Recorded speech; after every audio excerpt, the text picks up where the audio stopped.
ప్రభుత్వం ఆసుపత్రిలో వైద్యుల నిర్లక్ష్యం. ఆపరేషన్ అనంతరం తొడలో సర్జికల్ బ్లేడ్ వదిలేసిన వైద్యులు. పల్నాడు జిల్లా సరసరావుపేట ప్రభుత్వ ఆసుపత్రిలో ఆపరేషన్ కోసం చేరిన బాలయ్య నగర్ నివాసితురాలు రామాదేవి అనే మహిళ.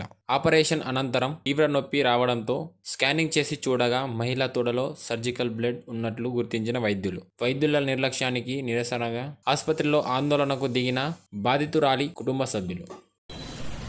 కత్తెర కూర్చుకున్నప్పుడు గట్టిగా అట్టే కొట్టారు. వాళ్ళు నొప్పి అని ఏడుస్తుంటే నేను ఇంకా ఏడ్చాను గట్టిగా కేకలు పెట్టి కదిలించి అంతా వాళ్ళు అయినా కానీ చేసేసారు. అయిపోయిన తర్వాత మళ్ళీ 2,000 ఇస్తే చేశారు. చేసిన తర్వాత మళ్ళీ తీసుకురావడానికి రూమ్ దగ్గరికి 500 తీసుకున్నారు. హాస్పిటల్ వాళ్ళు తీసుకున్నారు. ఇప్పుడు 2,000 అయిపోతే ఆపరేషన్ చేయాలన్నారా? అలా ఏమంటారు చెప్పండి. ఏం కాదు.